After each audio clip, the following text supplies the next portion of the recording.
morning. You're watching AWANI Tonight with me, Farhana Sheh. The government has introduced restricted tender negotiations for certain projects. Prime Minister Datuk Seri Anwar reaffirms that the government is against the widespread leakages in direct negotiation projects, though certain flexibility can be given to urgent projects to avoid delays. Kita telah memulakan rundingan dengan secara terbatas, memberi ruang kepada pegawai daerah umpamanya di peringkat tertentu dan kementerian-kementerian. Umpamanya dalam sekolah daif, klinik daif. Ya. Kalau projek itu hingga 1 juta ditingkatkan 500 sehingga 1 juta, maka diberikan kelonggaran kepada pejabat daerah untuk membuat tender terbatas. Saya menolak keras soal rundingan terus ini kerana tidak ada pemantauan dan ini hanya sepakatan di antara syarikat itu dengan orang berkenaan. Dan oleh itu dalam kes umpamanya lift usang, kalau kita buat tender, lift itu mungkin mengambil masa 3 bulan untuk diperbaiki. Oleh demikian, untuk lift yang perlu diganti atau diperbaiki di antara 500,000 hingga 1 bulan 2 juta ringgit, harga perolehan kerja itu juga memproseskan proses yang lebih cepat melalui tender terhad, terbatas atau prakelayakan terpilih. The maritime treaties signed between Indonesia and Malaysia do not include territories that are still under negotiation, says Prime Minister Datuk Seri Anwar. He said Malaysia will never compromise on sovereignty and the agreement was made carefully by all relevant stakeholders involving areas agreed upon by both countries. He clarified that the recently signed treaties with Indonesian President Joko Widodo would not cover territories such as Pulau Sebate in South Sulawesi as well as the Tanjung Pelepas port area. The Johor borders were also not part of the treaty as it only covers 3 nautical miles away from the state. Jaminan bahawa tidak akan dikorbankan kepentingan kedaulatan negara, itu memang pendirian kita. Apakah melibatkan negeri Johor? Setakat tidak ada kawasan yang melibatkan negeri Johor. Yang melibatkan hanya Sabah. Dan saya telah jawab tadi, soal Sabah ini bukan sahaja kerajaan persekutuan akan berunding dengan Indonesia untuk kawasan sempadan Sabah, termasuk sekitar Pulau Sebate, itu akan melibatkan wakil dari kerajaan negeri Sabah. Itu sudah saya bagi perakuan. Anwar was responding to former Prime Minister Tan Sri Muhyiddin Yassin, who questioned if the government would compromise its sovereignty when negotiating the treaty. Muhyiddin has previously said the matter was among the issues he could not resolve during his tenure as Prime Minister, as it involved sensitive matters relating to the borders of Johor and Sabah. Malaysia and Indonesia signed the 2 agreements on Thursday that ended long-standing maritime border disputes in the southernmost part of Malacca Straits and Sulawesi Sea. President Joko Widodo had welcomed the solution for the disputed areas, which he said took 18 years of negotiations. The government is looking into ways to reform the startup ecosystem in terms of venture capital and investments towards the advancement of these companies.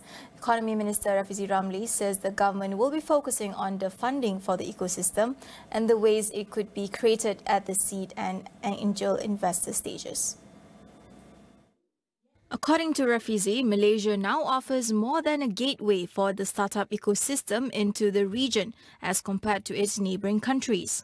He added that the country has the right plan and with all the agencies and ecosystem working together, Malaysia can catch up very quickly compared to our peers. According to him, this is so that Malaysia will be a hub of choice for digital investors, at par with Singapore and Indonesia.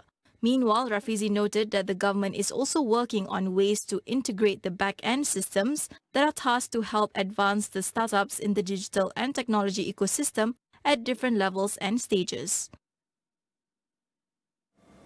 The government will begin publishing salary statistics in Malaysia for every quarter as a measure to tackle low salary payments.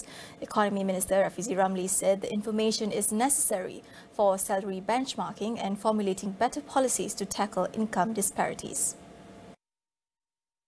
Then we talk about benchmarking. We talk about knowing what's exactly happening in the economy. That's why pushing for a quarterly wage statistic is, in my opinion, is important. Otherwise, the policy formulation tu tak sempat nak catch up dengan how the salary is changing. So sebab itu from year to year you see the disparity grows bigger because you baru nak bincangnya itu, you kena, you have to wait for that yearly statistic. By the time you dapat, the disparity grows bigger and bigger, and that's why we are pushing for quarterly and hopefully in the future for monthly. He hopes for the plan to be implemented by Hari Raya Aidil Adha, with the first publication ready pending its announcement to the Cabinet.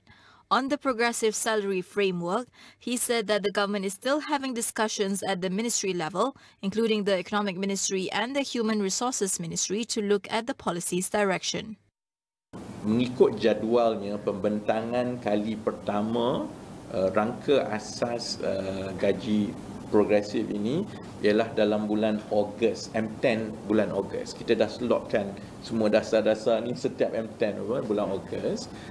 Jadi insya-Allah dalam tempoh 2 bulan ini perbincangan dan juga libat urus dan juga mendapat pandangan daripada kumpulan pakar, akademik, ekonomis itu akan berlaku.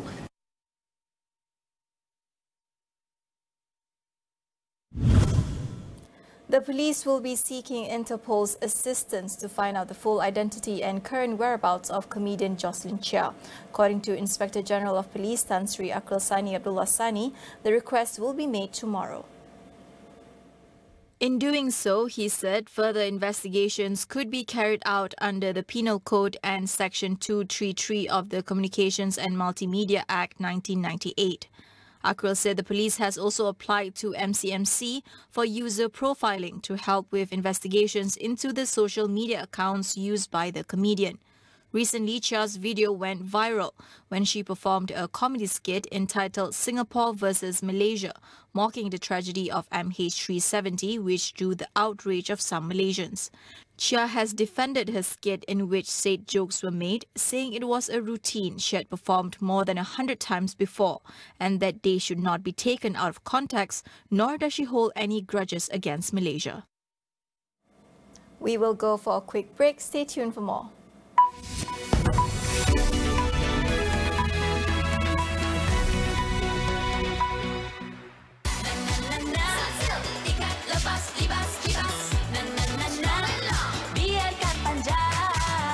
Strong and Long Baharu menguatkan rambut dari akar ke hujung. Biarkan panjang.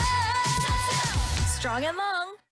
Universiti Kuala Lumpur mercu tanda pendidikan MARA. Sertai kami bagi pengambilan ke program persediaan diploma, ijazah dan pasca siswaza hari ini. Layari unikl.edu.my.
Welcome back. British police said a man had been arrested on suspicion of murder after 3 people were found dead on the street in the central English city of Nottingham.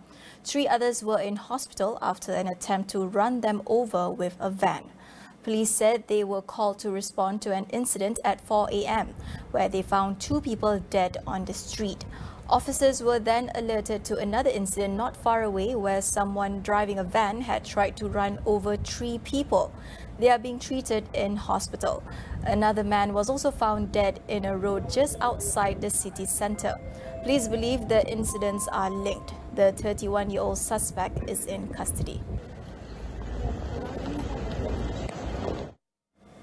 Donald Trump is due to appear in court in Florida in a historic criminal case accusing the former president of mishandling national security files. It is the second time this year that he has been charged with a crime. Trump is facing dozens of charges of illegally retaining classified information, including some about nuclear secrets. The indictment comes after more than 100 documents with classified markings were found at Trump's Mar-a-Lago resort in August 2022. The charges include violations of the Espionage Act, which carries a maximum sentence of 20 years in prison. The Republican presidential candidate has repeatedly denied wrongdoing. Any federal trial in Florida may not take place until after the November 2024 presidential election. Trump is also due to go on trial in March 2024 in a separate case in New York State Court over a hush money payment to an adult film star. Meanwhile, Twitter co-founder Jack Dorsey said the Indian government had threatened to shut down the platform if it did not comply with orders to restrict accounts critical of the government. According to him, India had also threatened the company with raids on its employees, an allegation that India has denied.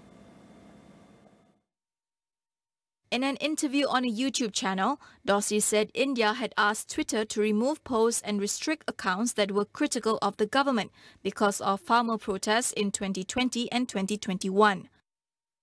The protests over agricultural reforms went on for a year and were among the biggest faced by the government of President Narendra Modi and his nationalist BJP party. Twitter initially suspended around 250 accounts but restored them 6 hours later, citing insufficient justification for continuing the suspension. The Indian government immediately ordered Twitter to block the accounts again and told the company's employees in India that legal action would be taken if they did not comply. Relations between Twitter and Modi's government have been downhill ever since. Thousands of people are being evacuated as a powerful cyclone is expected to make landfall in India and Pakistan on Thursday.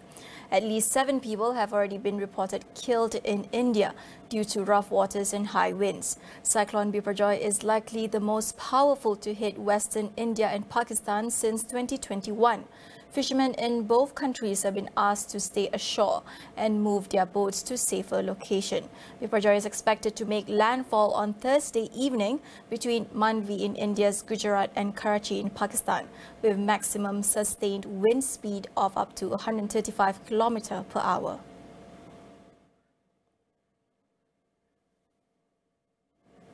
UN Secretary-General Antonio Guterres backs the proposal for the creation of an international artificial intelligence watchdog body like the International Atomic Energy Agency IAEA.